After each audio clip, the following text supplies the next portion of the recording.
Donc j'arrête. Avouez qu'à mon âge, on peut avoir envie d'un autre rythme. J'ai une pensée pour ma femme qui était là tout à l'heure, pour ma mère qui pendant 30 ans n'a jamais manqué. Et voilà, et je craque. Elle n'a jamais manqué un journal, elle nous regarde sans doute de là-haut. Mais je vous abandonne pas pour autant. Je vous embrasse du fond du cœur. Merci, je vous aime, je vous oublierai jamais.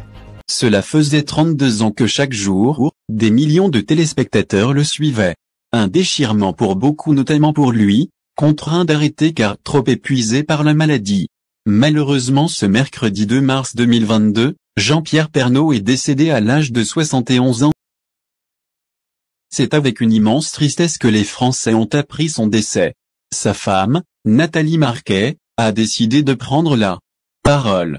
Nathalie Marquet s'est confiée dans une bouleversante interview diffusée dans le journal de 20h de TF1 ce jeudi 3 mars au lendemain de la disparition de Jean-Pierre Pernaut. Elle s'est livrée sur sa vie avec l'ex-présentateur mais aussi sur ses projets avec son époux. Dans une bouleversante séquence diffusée dans le journal de 20h, Nathalie Marquet a rompu le silence pour la première fois depuis le décès de son mari, afin d'évoquer son Jean-Pierre. Il a toujours été fort.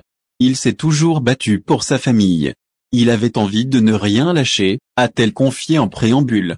Elle a surtout décrit un fou de travail, qui n'avait rien voulu lâcher malgré ses problèmes de santé. Il n'était pas en retraite en fin de compte. C'était un boulimique de travail. Il s'inquiétait. Toujours pour la famille de TF1. Il voulait toujours que ça soit bien fait.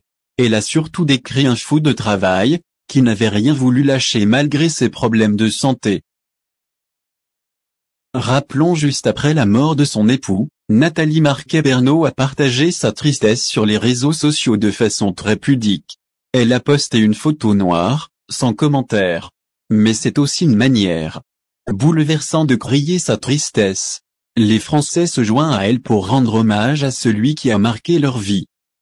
S'en est suivi une multitude d'hommages et de condoléances envers la famille éplorée de l'illustre présentateur.